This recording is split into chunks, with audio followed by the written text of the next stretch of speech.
भारतीय न्यूज, सीधा, सटीक और निष्पक्ष। नमस्कार, मैं हूं राजेंद्र सिंह ठाकुर। आप देख रहे हैं भारतीय न्यूज। नजर डालते हैं आज की ताजा तरीन खबरों की ओर। शुरुआत करते हैं राष्ट्रीय खबरों से।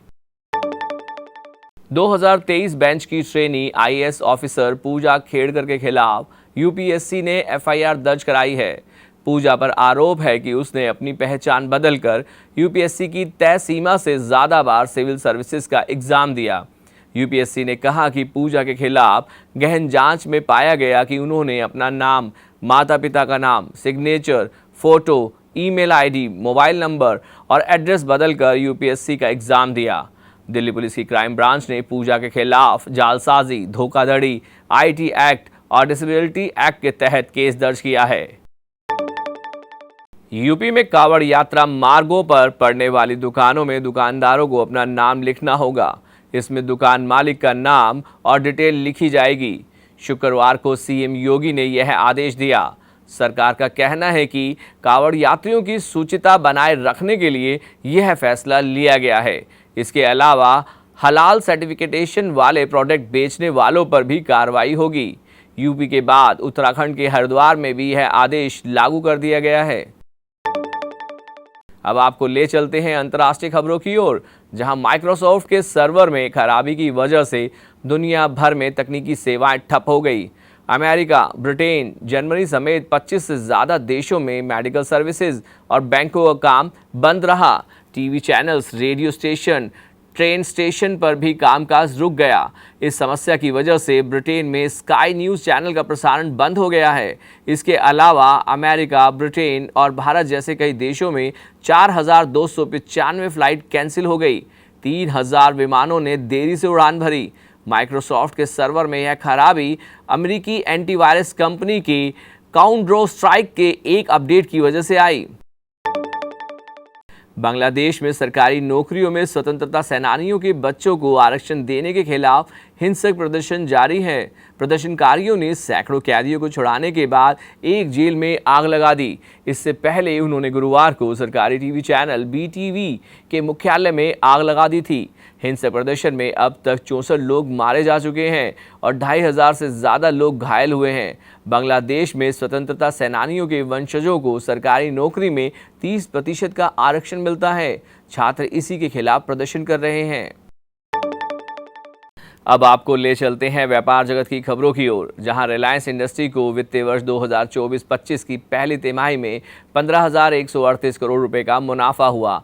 सालाना आधार पर मुनाफे में 5.45% की कमी आई। एक साल पहले की इसी तिमाही में कंपनी का नेट प्रॉफिट 16,011 करोड़ रुपए रहा था। वहीं अप्रैल जून की तिमाही में कंपनी की आय 2,36,217 करोड़ रुपए रही।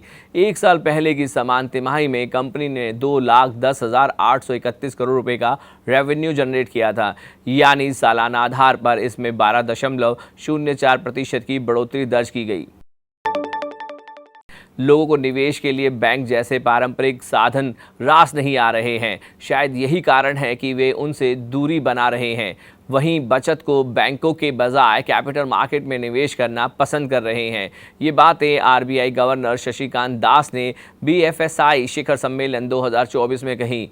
उन्होंने अपने संबोधन के दौरान कहा कि आम लोग जो परंपरागत रूप से अपनी बचत को निवेश करने के लिए बैंकों पर निर्भर थे, वे अब तेजी से कैपिटल मार्केट की ओर रुख कर रहे हैं। यह प्रवृत्ति घरेलू निवेशकों जैसे म्यूचुअल फंड और अन्य बचत साधनों में दिखाई दे रही है। लोग पारंपरिक निवेश साधनों से दूर जा रहे हैं। बैंक जमा का हिस्सा घट रहा है क्योंकि परिवार तेजी से अपनी बचत म्यूचुअल फंड, बीमा फंड और पेंशन फंड में आवंटित कर रहे हैं।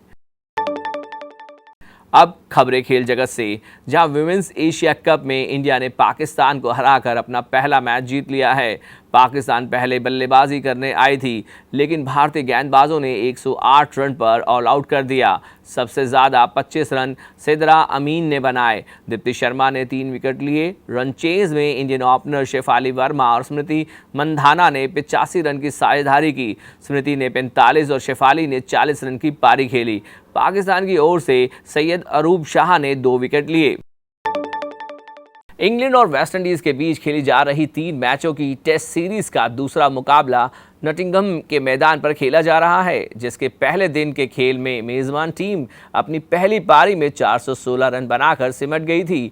वहीं दूसरे दिन के खेल में वेस्टइंडीज की तरफ से लॉर्ड्स टेस्ट के मुकाबले शानदार बल्लेबाजी प्रदर्शन देखने को मिला, जिसमें उन्होंने दिन का खेल खत्म होने पर अपनी पहली पारी में 5 विकेट के नुकसान पर 391 रनों का स्कोर बना लिया था और इंग्लैंड की पहली पारी के स्कोर से अब वह सिर्फ 68 रन दूर हैं। विंडीज टीम की तरफ से कॉवेम हॉस के बल्ले से शानदार शतकीय पारी दूसरे दिन के खेल में देखने को मिली, जिसके चलते ही टीम इस मजबूत स्थिति में पहुंचने में कामयाब हो सकी।